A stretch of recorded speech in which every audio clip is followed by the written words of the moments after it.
नमस्कार। कभी सोचा है एक बाघ की आंखों से ये दुनिया कैसी दिखती होगी? आज हम R.K. नारायण के एक बहुत ही खास उपन्यास ए टाइगर फ्रॉम मालगुडी की दुनिया में उतरने वाले हैं। ये एक ऐसी कहानी है जो पूरी की पूरी एक जानवर के नजरिए से कही गई है। अब सवाल उठता है, एक बाघ ही क्यों? तो देखिए, खुद R.K. नारायण ने कहा कि उन्होंने जानबूझकर एक बाघ को हीरो बनाया। वो चाहते थे कि कहानी का जो मेन कैरेक्टर है वो इतना पावरफुल हो कि उसे कोई नजरअंदाज कर ही ना सके। और इस तरह उन्होंने एक ऐसी आवाज को मंच दिया जिसे हम इंसानी कहानियों में अक्सर अनसुना कर देते हैं, है ना? तो मिलिए कहानी के हीरो से, राजा, एक शानदार बाघ, और उसकी जिंदगी कमाल की है। एक असाधारण यात्रा। सोचिए, 3 बिल्कुल अलग अलग पड़ाव आते हैं उसकी जिंदगी में। पहले वो जंगल का आजाद बादशाह है, फिर सर्कस में एक मजबूर कलाकार बन जाता है, और आखिर में एक गुरु का शिष्य बनकर आध्यात्मिक शांति खोजता है। तो ये सिर्फ एक जानवर की कहानी नहीं है, बल्कि ये एक आत्मा के सफर की कहानी है। तो चलिए कहानी शुरू करते हैं। शुरुआत होती है घने जंगलों से, जहां राजा सिर्फ एक बाघ नहीं बल्कि अपने इलाके का बेताज बादशाह था। यह है उसकी जिंदगी का पहला चैप्टर। शुरू में तो राजा अपनी मां की देखरेख में पला बढ़ा एक छोटा सा शावक था, लेकिन बहुत जल्द ही अपनी बेमिसाल ताकत और शिकार करने के हुनर के दम पर वो जंगल का सबसे खूंखार, सबसे ताकतवर जानवर बन गया। उसकी दुनिया बस अपनी इंस्टिंक्ट्स पर चलती थी, और ये तब तक चला जब तक उसकी जिंदगी में एक बाघिन नहीं आई और दोनों ने मिलकर अपना एक छोटा सा परिवार नहीं बसा लिया। लेकिन राजा की ये जो शांति भरी जिंदगी थी ना, वो एक झटके में बिखर जाती है। कैसे? जब इंसान, शिकारी, उसके परिवार को उससे छीन ले जाते हैं। अब अपने परिवार को खोजने की बेताबी में वो अनजाने में ही इंसानी बस्तियों की तरफ खिंचा चला जाता है, और यहीं से उसकी जिंदगी का सबसे मुश्किल दौर शुरू होने वाला था। सोचिए, जंगल का बादशाह अब एक कैदी बन चुका था, और यहीं से राजा की कहानी एक बहुत ही अंधेरे मोड़ पर पहुंचती है, सर्कस की दुनिया में। एक ऐसी दुनिया जहां उसकी पहचान और आजादी दोनों ही छीन ली गईं। राजा की इस कैद भरी दुनिया में 2 इंसान उसकी किस्मत तय करते हैं, और ये दोनों 2 बिल्कुल अलग सोच के प्रतीक हैं। एक तरफ है कप्तान, सर्कस का मालिक। वो मानता है कि क्रूरता और कंट्रोल से प्रकृति पर जीत हासिल की जा सकती है। और दूसरी तरफ है गुरु, एक तपस्वी, जो ये मानते हैं कि हर जीव के अंदर एक ही आत्मा बसती है और असली ज्ञान तो प्रकृति से जुड़ने में है। तो ये एक तरह से इंसान के घमंड और आध्यात्मिकता के बीच की लड़ाई है।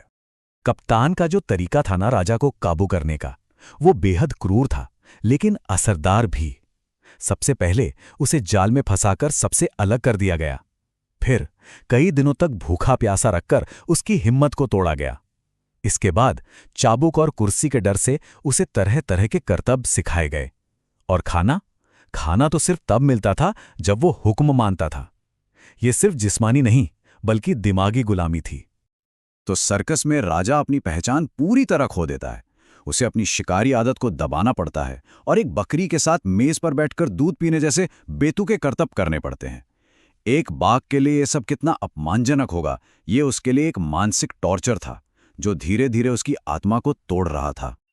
और हालात तब और भी ज्यादा बिगड़ जाते हैं जब मदन नाम का एक फिल्म मेकर आता है। वो राजा को अपनी फिल्म में लेने का ऑफर देता है। बस फिर क्या था, कप्तान का लालच तो और बढ़ गया, और वो राजा पर पहले से भी ज्यादा दबाव डालने लगा। उसे उसकी सहन शक्ति की बिल्कुल आखिरी हद तक धकेल दिया। कहते हैं ना, हर जुल्म की एक इंतहा होती है, और राजा उसकी सहन शक्ति अब जवाब दे चुकी थी। अब यहां से कहानी अपने आखिरी और सबसे जरूरी पड़ाव में दाखिल होती है, गुलामी से आजादी और फिर आत्मज्ञान की ओर। और आखिरकार वो दिन आ ही गया। फिल्म की शूटिंग के दौरान हो रहे जुल्म से राजा के सब्र का बांध टूट गया। उसके अंदर का वो जंगली जानवर जो सोया हुआ था, वो फिर से जाग उठा, और उसने गुस्से में कप्तान पर हमला करके उसे मार डाला, और वहां से भागकर मालगुडी की गलियों में आजाद घूमने लगा। पूरे शहर में दहशत फैल गई थी, और तभी उसकी मुलाकात होती है एक गुरु से। देखिए, उपन्यास में राजा के मन की बात बताई गई है। वो सोचता है, इस डरावने बाहरी रूप के अंदर मेरे पास भी एक आत्मा है। मैं सोच सकता हूं, समझ सकता हूं, फैसला ले सकता हूं, याद रख सकता हूं। इससे साफ पता चलता है कि वो सिर्फ एक जानवर नहीं था, तो ये गुरु कौन है? ये एक तपस्वी हैं, यानी एक ऐसा इंसान जिसने सच और आत्मज्ञान की खोज में दुनिया की सारी चीजें छोड़ दी हैं। और वो राजा के खूंखार बाहरी रूप के पार देख सकते थे। उन्होंने उसके अंदर की आत्मा को पहचान लिया था। जरा सोचिए, एक तरफ पूरा शहर डर से कांप रहा था और दूसरी तरफ ये गुरु जो बिल्कुल शांति से राजा के पास जाते हैं। वो उससे शब्दों से बात नहीं करते, बल्कि एक तरह से कहें तो आत्मा के लेवल पर बात करते हैं। वो उस खूंखार जानवर के डरावने रूप को नहीं, बल्कि उसके अंदर की आत्मा को देख रहे थे। और गुरु और बाघ का ये जो अनोखा मिलन है ना, यही हमें उपन्यास के सबसे गहरे संदेश तक ले जाता है। संदेश ये कि हर जीव के अंदर एक ही आत्मा है, चाहे उसका बाहरी रूप कैसा भी क्यों ना हो। अगर हम राजा की पूरी यात्रा को देखें तो ये R.K. नारायण के फलसफे को सामने रखती है कि देखिए, सर्कस की क्रूरता और लालच सिर्फ तबाही लाते हैं, जबकि गुरु का प्यार और अपनापन राजा के अंदर एक नई जान डाल देते हैं। ये कहानी हमें यही सिखाती है कि सभी प्राणी, चाहे वो इंसान हो या जानवर, अपने अंदर से, अपने कोर में एक जैसे हैं और सच्ची समझ का रास्ता सिर्फ और सिर्फ अहिंसा से होकर ही गुजरता है। तो आखिर में राजा की कहानी सिर्फ एक बाघ की कहानी बनकर नहीं रह जाती। ये एक आत्मा के सफर का प्रतीक है, अज्ञान और हिंसा के अंधेरे से ज्ञान और शांति के रोशनी की तरफ एक यात्रा। और आखिर में ये उपन्यास हमें एक बहुत गहरे सवाल के साथ छोड़ जाता है।